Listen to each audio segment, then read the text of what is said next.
gracias a los que nos siguen en la transmisión, a los que están aquí en presencial. Pues hoy es el cuarto día de esta primera actividad de la primera matemática. Bueno, primero muchas gracias a Jorge Arturo, que nos va a hablar qué es un conjunto. Entonces, adelante. Buenos días, muchas gracias a los participantes presenciales y quienes me acompañan en línea. Primero quiero agradecer a la organización de la primera matemática por brindar estos espacios para pues poder seguir compartiendo y divulgando las matemáticas. El día de hoy la plática se titula "¿Y a todo esto que es un conjunto?", ¿no? Entonces vamos a abordar pues de manera no breve, pero sí un poquito sencilla la concepción de los conjuntos en las matemáticas, ¿no? Las primeras veces que empezamos a cursar la carrera, empezamos con objetos pues bien interesantes, ¿no? Son los conjuntos. Las primeras clases que empezamos a tomar aparecen colecciones de objetos como, mira, son los elementos ya que cumplen cierta propiedad, o empiezan a enumerar conjuntos que tienen pues, ciertos elementos dados, pueden aparecer en funciones, las funciones pues, siempre son del tipo de, tienes un conjunto y mandas elementos de un conjunto hacia el otro. Te los encuentras un poquito después en estructuras algebraicas, ¿no? Siempre te dicen, el anillo de los números enteros es un conjunto dotado de dos operaciones. Lo mismo desde el primer semestre con el campo de los números reales, es un conjunto dotado de dos operaciones. Y ya un poquito más adelante empezamos a profundizar con otras estructuras algebraicas como pues, un grupo y su operación, ¿no? Ya, si nos queremos poner un poquito más abstractos, podemos encontrarlos también en las definiciones de espacios topológicos, pero en general, ¿no? La teoría de conjuntos aparece en todos lados, la concepción de conjuntos aparece en cualquier lado de pues, las materias que empezamos a cursar los primeros semestres, ¿no? Entonces, no nos dicen ciencia cierta que es un conjunto. Sí. Perdón, sí, no, pequeñas pausas. Ya. Entonces, te decía, desde los primeros semestres no te dicen ciencia cierta qué fregados es un conjunto, cómo podemos empezar a estudiarlos, pero te dicen que son bolsas, ¿no? Que contienen objetos que son objetos matemáticos bien definidos. Y en los primeros semestres nunca tenemos grandes restricciones, ¿no? Siempre estamos trabajando con conjuntos chiquititos, subconjuntos de conjuntos ya dados, que quién sabe quiénes sean los reales, pero empiezas a trabajar con subconjuntos de ellos, o quién sabe quiénes sean los enteros, pero empiezas a hacer relaciones de equivalencia con ellos. Y en general, ¿no? Empezamos a trabajar los conjuntos de forma en la que no nos incomoda, no nos da absolutamente ningún dolor de cabeza, pero conocer exactamente qué es un conjunto pues parece un poco complicado desde los primeros semestres, ¿no? Entonces, si nosotros volteamos a ver a la naturaleza, podemos encontrar ejemplos de conjuntos también. Por ejemplo, las especies de animales empiezan a segregarse o a agruparse, ¿no? Podemos encontrar jaurías, manadas, colonias, parvadas, cardúmenes, etcétera, ¿no? Entonces, desde el instinto animal, ya fuera de las matemáticas, podemos notar este instinto agrupacional, ¿sale?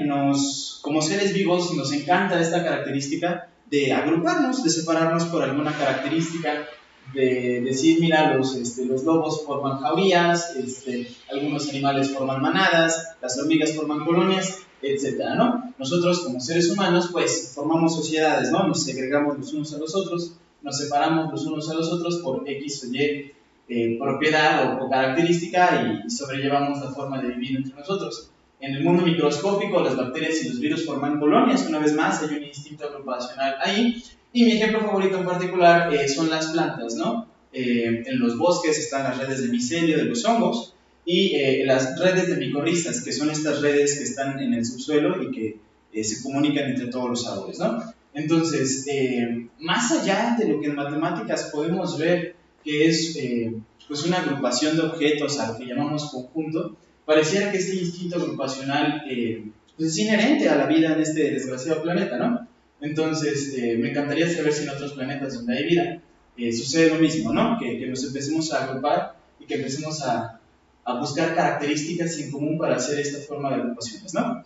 Entonces, si entendemos que en los conjuntos hay un instinto agrupacional que es casi pues, innato en nosotros, podemos empezar a preguntarnos ya como seres pensantes ¿qué fregados es un conjunto, no? Entonces, sin entrar en la matemática ruda todavía, pues podemos preguntar a la RAE, ¿no? Y según la RAE, un conjunto es un agregado de varias personas u objetos, ¿no? Entonces, para la RAE simplemente es como, estás ahí y hay objetos, ¿no? Puede ser el objeto 1, el objeto 2 y el objeto 3. Y ahí están. Entonces, hasta este momento no significa nada. Cuando yo hago esto... Ya no se escucha. ¿No se escucha?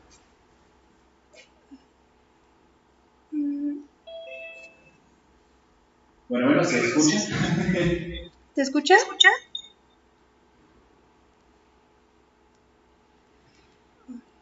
Sí, ya se escucha.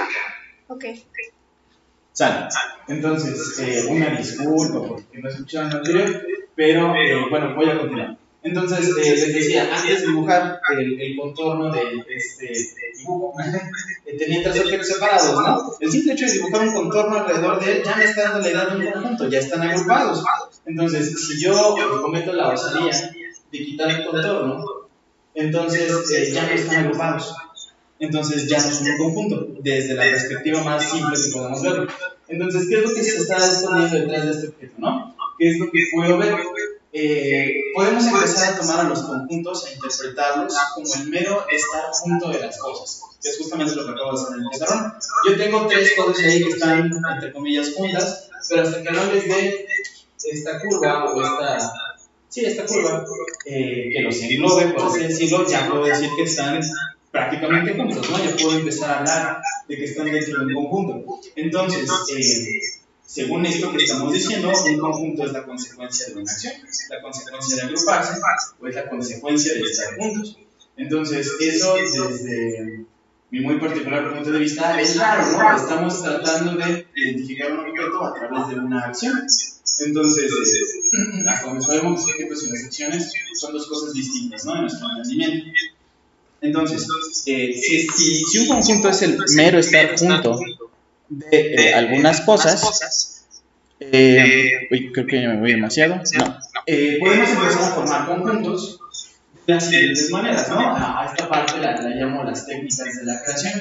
Entonces, no estamos hablando de matemáticas formales, estamos partiendo de saber con lo que empezamos esta plática, ¿no? Entonces, yo de manera aleatoria puedo seleccionar un puñado de elementos y constituir un conjunto. Entonces, utilizando la notación moderna, agarro dos llaves, meto cualquier cantidad de cosas allá adentro y digo, ahí está un conjunto, ¿no? Según las cosas que hemos aprendido.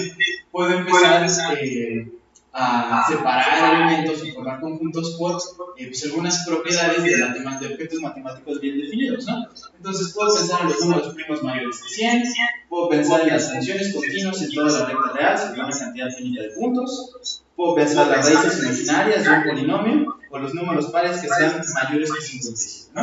Entonces, nos podemos fijar que, dada una propiedad, podemos empezar a separar objetos de una colección de objetos ya conocidos previamente, ¿no? En todos los enunciados del segundo punto, tengo un sujeto, que en el primer caso son los números primos, y un predicado acerca de ellos, que es pues, una propiedad que quiero que cubra, ¿no? Entonces, esta técnica de creación de tomar un sujeto y predicar algo sobre él, también me puede dar la pauta para formar algunos conjuntos, ¿no?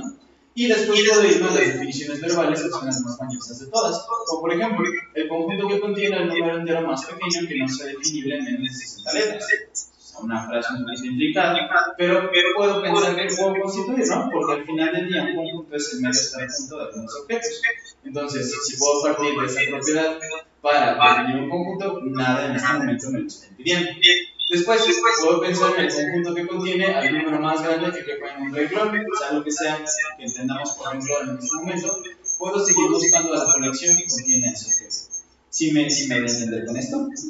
Sale. Entonces, si yo tengo ya estas formas, estas técnicas de creación para formar conjuntos o colecciones de objetos matemáticos, me encantaría formalizarlos, porque al final del día las matemáticas que se estudian aquí son formales.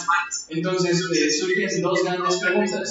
La primera, ¿cómo existen los objetos en matemáticas y cómo se define un objeto en las matemáticas? La forma de existencia de los objetos en matemáticas es un tema que pues, fue bastante intrincado durante la antigüedad. sobre todo por el hecho de que no teníamos un aparato formal en aquellos entonces para poder darle cabida a pues la existencia de un objeto. Entonces lo que tenemos que hacer es recorrernos un tantito hacia atrás en la historia y pensar en cómo se forman estos pensamientos y cómo se puede llegar a ellos. Entonces, ya regresamos.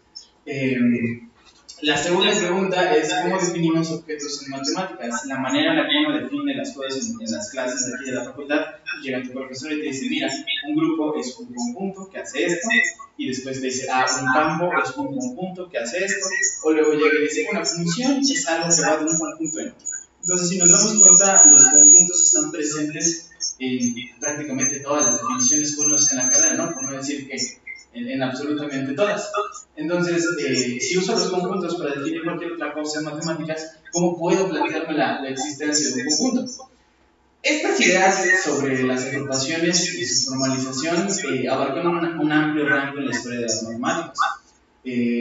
A finales del siglo XIX y principios del siglo XX ocurrió una crisis financiera precisamente dentro de la ciencia, la llamamos crisis de los fundamentos, y fue cuando las matemáticas empezaron a tocar este borde de lo que puedo hacer empíricamente o lo que puedo representar en el mundo y las cosas que ya están completamente en el mundo de la abstracción. Por ejemplo, estos números pequeñísimos de Newton, cuando empezaba a hacer el cálculo desde 1700, eran como, o sea, sí existen o no existen, o son cero o no son cero.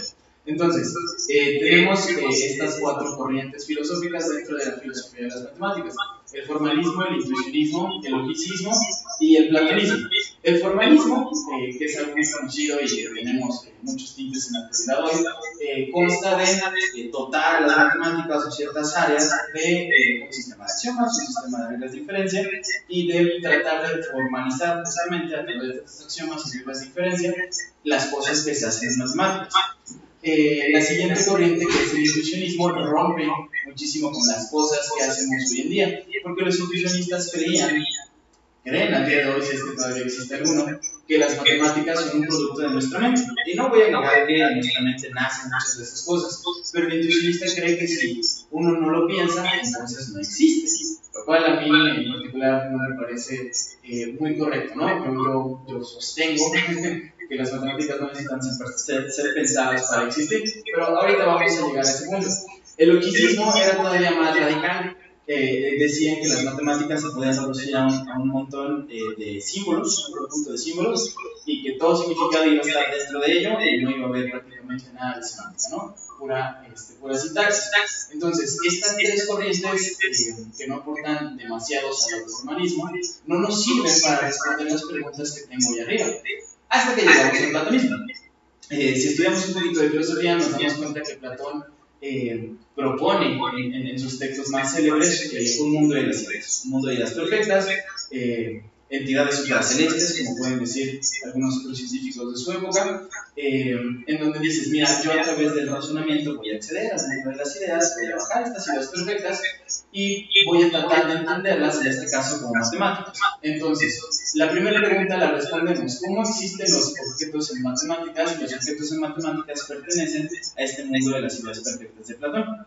Entonces, a través del razonamiento accedemos al mundo de las ideas perfectas de Platón y las formalizamos, según nos enseñó Hilbert a principios del siglo XX. ¿Cómo definimos objetos en matemáticas? Aquí es donde nos encontramos con una de las piedras más difíciles de picar pues en el estudio de esta clase de cosas, ¿no? Entonces, yo puedo adoptar definiciones en matemáticas de todo tipo, sobre todo aquellas matemáticas hechas hace hace 24 siglos, porque la mayoría obedecían a un propósito real, o la mayoría obedecían a cierta clase de intuición que aparecía por ahí. Sin embargo, a partir del siglo XX y sigue para adelante, con la creación de la teoría de conjuntos, tenemos un problema, porque si definimos todo a través de los conjuntos, ¿cómo definimos qué fregados es un conjunto, no? Entonces venimos platicando sobre que los conjuntos son el mero estado junto de algunas cosas. Entonces, en este momento vamos a enfrentar pues las problemáticas que eso nos puede dejar, ¿no? Entonces la segunda pregunta la vamos a dejar abierta ahorita y vamos a seguir con ella en un segundo. Entonces, Pues vamos a definir nuestro objeto con lo que tenemos en este momento, ¿no? Esta frase o este concepto de el mero estar junto de varios objetos no parece ser suficiente para definir formalmente el objeto con el que quiero trabajar, ¿no? Que son los conjuntos. Entonces, la pregunta en este momento es ¿qué necesito matemáticamente para formalizar a los conjuntos? Me encantaría que la palabra o el término conjunto pudiera estar definido, pudiera estar dado en términos de cosas matemáticas que podamos o no conocer.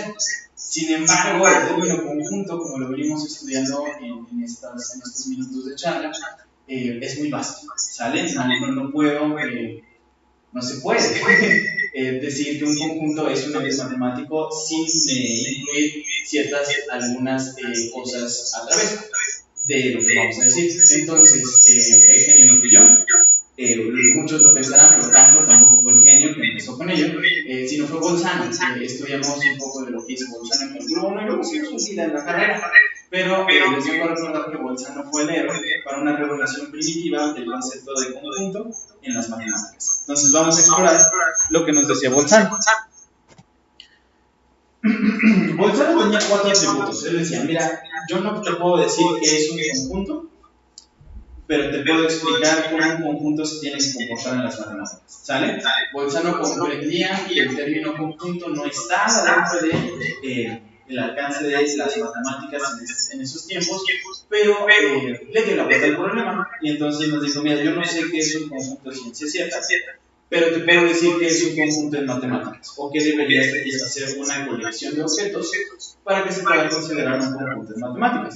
Entonces, el primer atributo que nos pide Bolzano para que una colección o un agregado de objetos pueda ser un conjunto en matemáticas, dice lo siguiente: los conjuntos en matemáticas van a estar determinados únicamente por su extensión, es decir, por la totalidad de sus elementos. ¿Sale? Entonces, nosotros podemos empezar a entender a la teoría de conjuntos o a los conjuntos en matemáticas como un objeto cuya única descripción o cuya única, pues es que no se me ocurre una mejor palabra que descripción, cuya única descripción va a estar dada completamente por la totalidad de sus elementos, ¿no? Vas a conocer a un conjunto a través de conocer a sus elementos. El conjunto, en este momento, es una representación del mero estar junto de estos elementos. ¿Sale? Entonces, queremos transitar justamente del verbo estar juntos hacia el objeto conjunto. Entonces, lo primero que tenemos que tomar en cuenta es esto, ¿no? El objeto va a estar determinado únicamente por la totalidad de sus elementos. Después, los conjuntos pueden estar constituidos por objetos de diferentes especies. Aquí estoy citando completamente a Bolzano, pero por diferentes especies queremos entender diferentes tipos, ¿no? Yo puedo englobar dentro de un conjunto, una colección, objetos que sean números, que sean funciones, que sean espacios, que cumplan cualquier característica que los haga un objeto matemático, pero no necesariamente pues necesito poner objetos de un solo tipo dentro de un conjunto. ¿Sale? Los siguientes dos atributos nos hablan sobre la existencia de los conjuntos y sobre cómo vamos a poder definirlos en matemáticas. El siguiente atributo nos dice que los conjuntos no necesitan ser definibles, ¿sale? Un conjunto no tiene por qué ser la extensión de una idea, y es lo que les comentaba hace rato. Yo no necesito ponerme a pensar en matemáticas para que las matemáticas existan. No es necesario que una persona piense en un conjunto y tampoco es necesario proporcionar una enumeración efectiva o explícita de todos sus elementos. Entonces, los conjuntos van a existir aunque no haya nadie que piense en ellos. Bolzano, en ese enunciado, desde mi punto de vista, se graduó como platónico en las matemáticas porque dijo, mira, no es necesario que alguien los piense, no es necesario que alguien los dé explícitamente, las colecciones de objetos matemáticos van a estar ahí y ya es tu bronca si piensas en ellos o no. Entonces, cuando estudias filosofía de las matemáticas te das cuenta que por mucho que quieras pegarle al formalismo, al intuicionismo, al logicismo o a las otras corrientes que estuvieron inundando las matemáticas en la transición del siglo XIX y XX, el platonismo es la corriente sobre la definición de los objetos de matemáticas. De lo contrario, perderíamos muchas cosas interesantes que se hacen tanto en la teoría de conjuntos como en las ramas que pues, se fían de la teoría de conjuntos para seguir avanzando. Entonces, hay que ser platónicos, chavos. El último atributo que nos pide Bolzano para considerar que una colección sea un conjunto de matemáticas es que lo consideremos como una cosa en el sentido de que tiene una forma inmutable de existencia. ¿A qué me refiero con esto? Suena demasiado poético, pero bien sentido. Tú eres una persona ya constituida, un objeto de este mundo, no estoy especificando a nadie, pero tienes una forma inmutable de existencia, ¿no? Vas a ser la misma persona de aquí hasta el día en que desgraciadamente dejes de existir. Con los conjuntos es exactamente lo mismo. Un conjunto, una vez determinado por la totalidad de sus elementos, ya está ahí, no puede cambiar. Y entonces es donde me llegan recuerdos de cuando he dado cursos de álgebra superior que dicen, mira, tienes el conjunto A y luego le restas elementos, entonces el resultado ya no es el conjunto A, es un nuevo conjunto al que le llamas la diferencia de A con otro conjunto. O luego dices, tengo el conjunto A y le pego una colección de cosas, y bueno, el resultado ya no es el conjunto A, sino un nuevo conjunto llamado la unión de un par o más conjuntos, ¿no? Entonces, en ese sentido de pensamiento, los conjuntos ya están ahí, ya no cambian una vez definidos, su definición va a ser permanente hasta que tu demostración termine, ¿no? Y lo más bonito de todo ello es que su existencia es independiente de cualquier otro objeto. La existencia de los conjuntos no depende de absolutamente nada, lo cual es muy bonito, porque si nos regresamos a las primeras diapositivas que vimos el día de hoy, muchos de los objetos matemáticos con los que trabajamos en la carrera están basados en los conjuntos, es decir, su existencia depende de los conjuntos no dependen de nadie. Entonces, tenemos aquí un objeto de matemáticas que es completamente independiente a cualquier otro objeto de matemáticas, y eso desde mi punto de vista pues es muy bonito, ¿no? Entonces, tenemos estos 4 atributos y ya podemos empezar a decir, mira, pues entonces si me centro en el reino de las matemáticas, ¿cómo le puedo hacer para empezar a formalizar esta parte de que va a ser un conjunto? Entonces es donde surge la pregunta, bueno, entonces un conjunto es un verbo o es un sustantivo, ¿no? Ojalá tengas flashbacks de la Biblia y Jesucristo era verbo, no sustantivo. Ahí queremos que sea al revés, queremos que nuestros conjuntos sean sustantivos y no verbos. ¿Sale? Entonces, si un conjunto hasta ahorita es el mero estar juntos de varios objetos, ¿cómo los constituyo como un objeto? ¿Cómo les doy una calidad? ¿Cómo se los presento al resto de las matemáticas? Y les digo, el objeto no es lo que trae dentro, sino es un objeto en sí mismo. Determinado por lo que trae dentro, sí, pero es un objeto en sí mismo, ¿ok?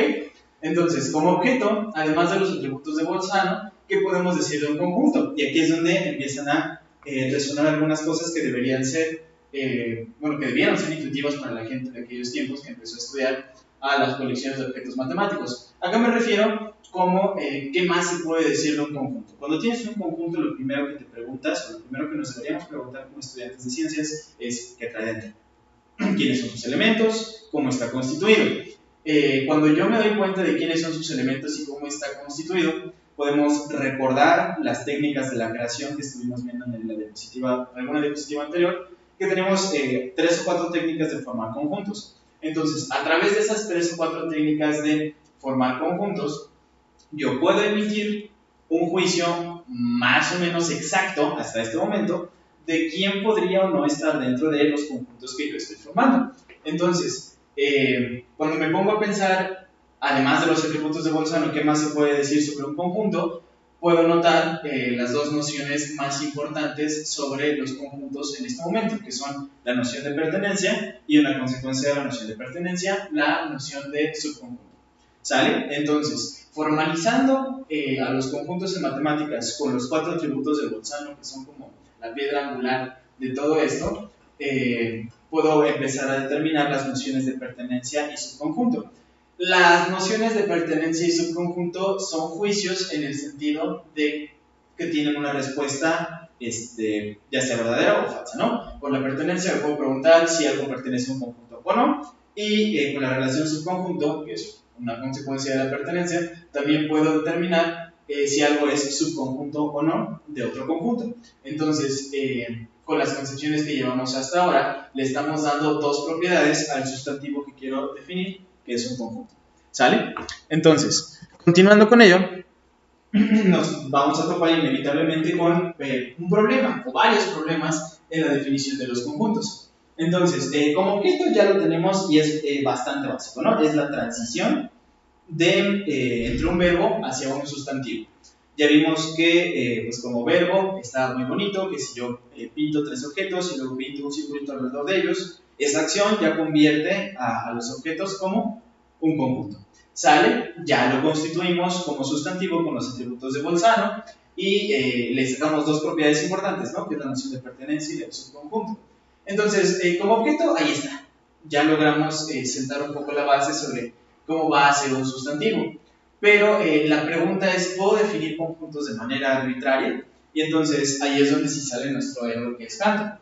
Yo siempre he dicho que no importa quién lo haya hecho primero, sino quién lo haya hecho mejor. En este caso, aunque Bolzano fue la primera persona en considerar los conjuntos como un ente matemático, fue Cantor quien pues agarró esas nociones y dijo, mira, vamos a embolsar un chorro de objetos matemáticos y a trabajar con ellos, ¿no? Entonces, Cantor empezó a trabajar con los conjuntos de manera impresionante y se encontraba en uno de los centros de matemáticas más importantes del mundo, que era Alemania en aquellos entonces, y Hilbert, que era un gran amigo de Cantor, se encargaba como de repartir la palabra del señor entre las matemáticas de todo el mundo, se llevaba los trabajos de Cantor a Francia, los repartían por Rusia, algunos llegaron a Estados Unidos, entonces las capitales matemáticas del mundo en aquel momento estaban todas al tanto de los trabajos de Cantor.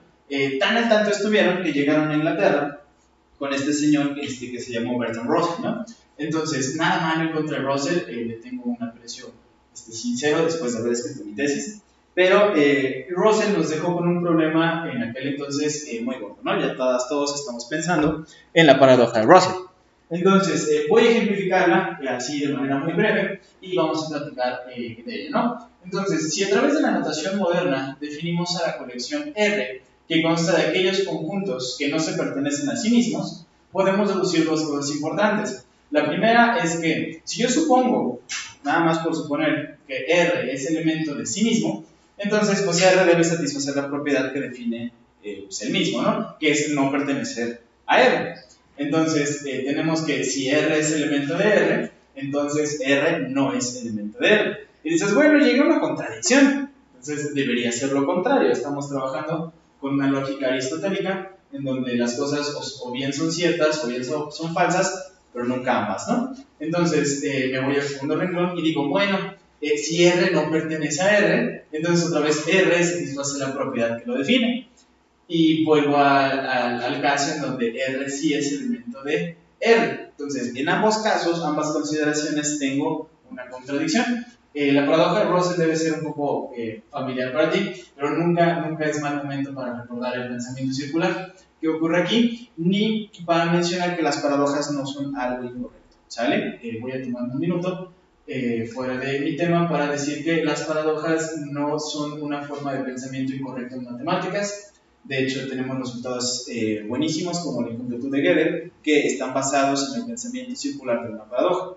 Entonces, te invito desde lo más profundo de mi corazón y mis entrañas a adoptar a las paradojas como una forma de pensamiento que simplemente se escapa del tercero excluido que queremos conservar en las matemáticas, pero no tienen nada de malo. Son pensamientos o son argumentos impresionantes desde mi punto de vista, porque el lenguaje y las propiedades que definimos nos permiten, a través de un argumento de espejo, tronar varias cosas o inventar cosas nuevas. Me encantaría en la siguiente edición de La Quimera hablarles de la incompletud de Gödel para darle continuidad, ¿no? Entonces, regresando con esto, la colección R o el conjunto R pues es un conjunto paradójico en el caso de que pues su existencia nos lleva a contradicciones, ¿no? Y si estamos en un camino, en un mundo en 1900 donde Hilbert está presentando el formalismo en las matemáticas y está luchando contra la gente que no quiere axiomatizar, tener contradicciones dentro de mi teoría pues no me va a ayudar, ¿no? Y mucho menos va a ayudar a Hilbert a poder ganar a las matemáticas dentro de un método axiomático. Entonces, ambas situaciones son contradictorias, lo cual plantea una serie de dudas sobre el alcance que se tiene pues, para construir los conjuntos. Un dato curioso de la paradoja de Russell es que su fecha de publicación por el mismo Bertrand Russell es 1903. El filósofo Husserl tiene registros de cuando entrevistó a Zermelo hace poco más de 100 años y Zermelo fue la primera persona que llegó a esta paradoja. Zermelo tiene una una prueba, y bueno, pues en mi tesis, que data de 1901. Entonces, cuando Zermelo empezó a trabajar los conjuntos de Cantor, dijo, mira, sí, ahí está un problema. Y Zermelo dijo, pero no es problema, porque Zermelo no es como que fuera asiduo estudiante de Hilbert, pero sí lo era.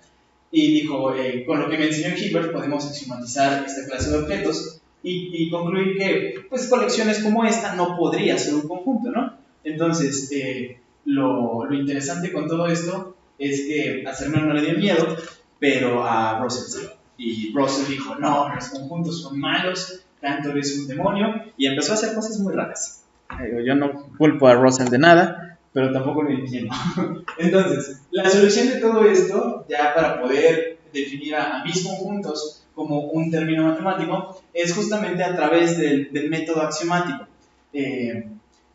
Hilbert introduce el método axiomático como una forma de reinterpretar a las matemáticas. Hilbert entendía estos problemas de qué fregados es un conjunto, o qué es un grupo, o qué es una función, o qué son los objetos más primitivos de las matemáticas como los números, y decía, yo no soy filósofo, ni yo no me voy a poner a discutir con ustedes qué es un número o qué es un conjunto. Voy a tomarlos como nociones indefinidas y voy a empezar a plantear una serie de reglas que tienen que constituir y que tienen que cumplir a mis objetos y las reglas de inferencia con ellos. De hecho, haciendo más promoción sobre la quimera, uno de mis estudiantes, del cual estoy muy orgulloso, dio una plática justamente sobre dibujar o axiomatizar y les da una plática, les da un panorama desde pues, cómo hacían las cosas este señor Euclides hasta lo que llegó a ser Hilbert, ¿no? Entonces les recomiendo ir a ver su plática, vayan a las redes de la quimera y vean la plática de César, por favor. Entonces, Hilbert propone todo esto. Entonces, la fragilidad del término conjunto reside en la versatilidad de su empleo. Russell agarró y lo rompió, Zermelo agarró y lo rompió y dijo, bueno, las cosas no van a funcionar si me pongo bien loco. Entonces, los axiomas de Zermelo y Fraenkel nos van a servir para amoldar a las colecciones de objetos matemáticos a que no se salgan del huacal, como diría mi asesora de tesis, y los pueda considerar como objetos en matemáticas. Entonces, a través de estas cosas, podemos lograr lo siguiente. Cuando hablo de un método axiomático, necesito un universo de discurso, necesito conceptos primitivos, necesito un juego de axiomas y necesito un sistema deductivo.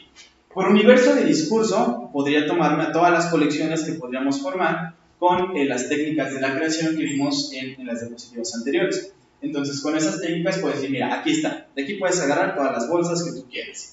Por conceptos primitivos, tanto Hilbert como Zermelo dicen, ok, no nos vamos a pelear contigo sobre qué es un conjunto, vamos a decir que un conjunto existe, y a partir de la a que llegamos, ¿no? Los axiomas, que son la santísima lista de cosas que regulan a las matemáticas que has hecho hoy, y que seguramente vas a hacer el resto de tu vida, y un sistema deductivo.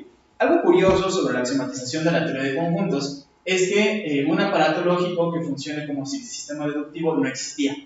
La lógica de Frege, Whitehead y toda esta banda de gente loca se inventó como unos 20 años después de que Zermelo y Fraenkel propusieron los axiomas. Entonces, una forma primitiva de los axiomas de la teoría de conjuntos no incluye un aparato deductivo tan formal como ese de la lógica matemática de hoy en día, pero sin embargo fue suficiente para poder callar a los intuicionistas. Entonces, teniendo estas cosas que evidentemente estaban a la mano, entonces podemos empezar a hablar del sistema de axiomas de Zermelo y Fraenkel. Entonces, los axiomas en principio son supuestos regulatorios para el concepto de conjunto. Más allá de decirme o cómo inventar cosas, o más allá de introducir cosas nuevas a las matemáticas, como tal vez lo hacía Euclides con su concepto de punto, con su concepto de recta y de las cosas que puedo hacer con ellos, los axiomas de Zermelo y Fraenkel son más una serie de reglas para que las colecciones de objetos matemáticos puedan ser objetos matemáticos en sí mismos. Entonces, su contenido abarca todo lo que puede ser considerado conjunto de matemáticas y delimita explícitamente aquellas cosas que no pueden ser llamadas conjuntos de matemáticas, como la colección contradictoria de Russell. Entonces, el trabajo que hizo Zermelo alrededor de la teoría de conjuntos y que complementó Fraenkel es completamente titánico en el sentido de le quitaron todas las impurezas a la teoría de conjuntos de Cantor y dejaron un sistema pues que seguimos utilizando hasta el día de hoy, ¿no? Una aclaración sobre las siglas ZF. estamos acostumbradas o acostumbrados a leer ZFC en todos lados, ¿no? Porque dicen Zermelo, Frenkel con axioma de elección. Cuando yo realicé la investigación de mi tesis, me di cuenta que la C es una redundancia. No deberíamos, de manera heurística y demasiado teórica, no incluir la C en ZF, porque el axioma de elección es producto de los axiomas de Zermelo. Entonces podríamos pensar más bien que el axioma de elección lleva incluido en la Z. Frenkel solo aportó un axioma, pero ahí está. Entonces, omitan la C cuando puedan. Entonces, perdón, ajá, sí, claro. Nada más, tu tesis está en... Sí, está en línea. Ok, ¿y cuál es el nombre para que quede grabado por si... Bueno, buscando mi nombre pueden encontrar la tesis, pero la tesis se llama El origen del sistema axiomático Zermelo-Frenkel. Ok. Sale. Entonces, continuando, les presento los axiomas de Zermelo-Frenkel. Los redacté a mano, los redacté así verbalmente, traté de evitar la mayor cantidad de símbolos posible, salvo los símbolos de la teoría de conjuntos, que son pues, la pertenencia de igualdad. Entonces, como les decía, a la hora de empezar a crear conjuntos o a la hora de regular los conjuntos, Zermelo-Frenkel va a ser mi lista de reglas con las que yo voy a poder empezar a trabajar. El primer axioma es uno de mis favoritos porque dice que existe un conjunto que no tiene elementos. Si nos regresamos a los atributos de Bolzano, de los que hablamos hace rato, nos vamos a dar cuenta que el primero dice que un conjunto está determinado por la totalidad de sus elementos. Es decir, para ser conjunto, según Bolzano, debería tener elementos. Y después llega Zermelo y dice que hay un conjunto que no tiene elementos. ¿Qué es lo que sucede aquí? El conjunto vacío dentro de los estudios pre-teoría de conjuntos era una herramienta y sigue siendo una herramienta muy útil al día de hoy, en el análisis, en la geometría, en el cálculo, en el montón de ramas de las matemáticas que lo utilizan. Entonces, decir que el conjunto vacío o que la colección vacía no es un conjunto, pues como que iba a dejar ahí un agujerito en la teoría de conjuntos como de, ok, sí debería ser una colección, ¿no? Entonces, se propone como axioma, porque Zermelo y la banda con la que él se llevaba eran personas muy decentes en ese sentido, ¿no? No querían dejar absolutamente nada al aire, y proponer la existencia de un conjunto que no tiene elementos debe ser incluido como axioma, porque mi idea central de los conjuntos es que un conjunto, para ser tal, debería tener elementos. Entonces, un conjunto que no tenga elementos debería ser propuesto como axioma para poder considerarse como tal, porque insisto, la naturaleza de los conjuntos es tener elementos, y si no los tienes, ¿cómo podrías ser un conjunto? Entonces, por eso es necesaria la inclusión del conjunto vacío como un axioma, no como una consecuencia de las cosas que podemos hacer en matemáticas. Que salen por allá en las intersecciones de cosas que no tienen cosas en común, pues sí, pero para que esa cosa, esa intersección pueda ser considerada un conjunto, hace falta el primer axioma de la teoría de conjuntos. Luego, ya vienen algunas en los siguientes axiomas, no parafraseo, pero sí reinterpretaciones más formales, tanto de los atributos de Bolzano como de lo que decía Cantor sobre esos objetos. El axioma de extensión me habla de cómo puedo identificar cuando dos conjuntos son iguales. El tercer axioma nos brinda una maquinita para formar conjuntos. En las reglas de la creación o las técnicas de la creación teníamos conjuntos dados a través de propiedades. Entonces el axioma 3 nos permite justamente, de la manera más formal posible, formar conjuntos con propiedades. El axioma 4 me dice que puedo formar conjuntos siempre que pues, tenga dos elementos parisueltos, ¿no? El axioma 5 me habla de uniones.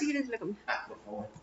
El axioma 6 nos habla de que el conjunto potencia también es bueno, que la potencia de un conjunto también es un conjunto. El axioma 7 es el que parcha la paradoja de Russell. La prueba es un poco técnica, realmente no la voy a presentar aquí, pero es el que nos impide que los conjuntos se pertenezcan a sí mismos y a la vez que la colección de todos los conjuntos no pueda ser considerada un conjunto.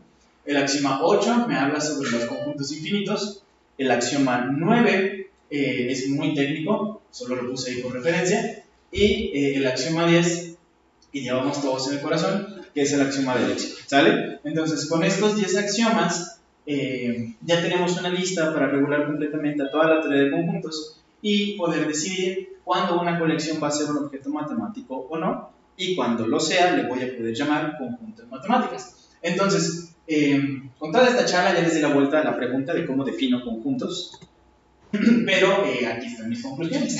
Entonces, en el punto de vista más formal y holístico que podemos tomar, un conjunto aquí en la Facultad de Ciencias o en matemáticas en general es un objeto matemático en toda regla cuya existencia está provista por los axiomas de Zermelo-Fraenkel. Entonces, la lista anterior me debe proveer para poder construir cualquier objeto que yo quiera llamar conjunto. Pero eso es demasiado formal, ¿no? Es esa respuesta que te da tu profesor para no explicarte qué fregados es un conjunto.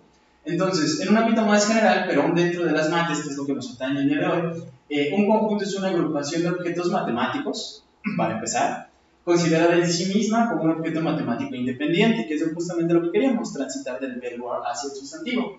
Y esta condición no debería entrar en contradicción con lo que está estipulado en el sistema Zermelo-Fraenkel. Ahora, ¿por qué cargo Zermelo-Fraenkel en ambos puntos? Porque sin Zermelo-Fraenkel yo no puedo definir conjuntos dentro de matemáticas. Entonces, damos un agradecimiento a Zermelo y a Fraenkel que se tomaron, bueno, Zermelo, que fue el primero, se tomó un poco más de 30 años refinando la teoría de conjuntos, y Fraenkel, quien fue que aportó un par de cosas interesantes. Entonces, a todo esto, pues un conjunto es lo que acabamos de ver.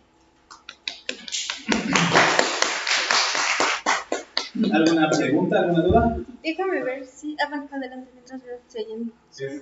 Actualmente, ¿cuál es la actualidad de la teoría de conjuntos? ¿Pero en qué sentido? ¿Qué se está haciendo actualmente? Uy, un chorro de cosas.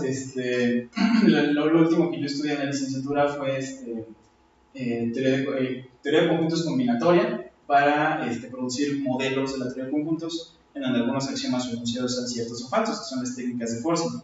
Hay gente estudiando también cardinales muy, muy grandes que los llaman fuertemente inaccesibles. Y algo gracioso o muy bonito de esos cardinales es que Zermelo-Fraenkel ya no es suficiente para definir cosas tan grandes. Entonces, hacen modelos de Zermelo-Fraenkel con algún u otro axioma para poder producir conjuntos de gran tamaño.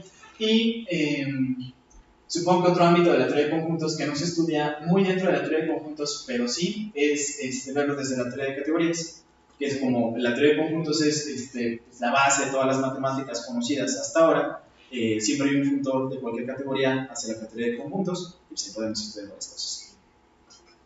¿Alguna otra pregunta? En el sentido de, por ejemplo, teoría de conjuntos surgen muchas cosas, ¿no? Por ejemplo, el concepto de función. Ajá. Y digo, cuando uno avanza más, se da cuenta que existen estas cosas de clases propias, ¿no? Ajá. Entonces, ¿qué tanto la teoría de conjuntos nos permite salirnos a otras áreas, quizá llamándolo metamatemáticas, ¿no? Ajá. ¿Qué tanto la teoría de conjuntos nos sirve para explicar, por así decirlo, una teoría más grande y que de esa teoría podamos derivar a la propia teoría de conjuntos? Mira, existe un sistema axiomático que se llama NBG, que es por las siglas de von Neumann, Bernays y Gödel, y ellos hacen una teoría de clases, justamente para abarcar esto de las clases propias.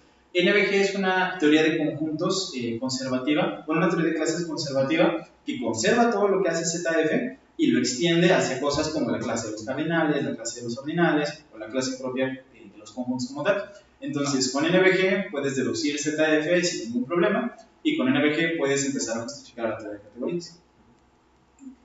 ¿Ahí en el chat no hay alguna pregunta? Creo que no.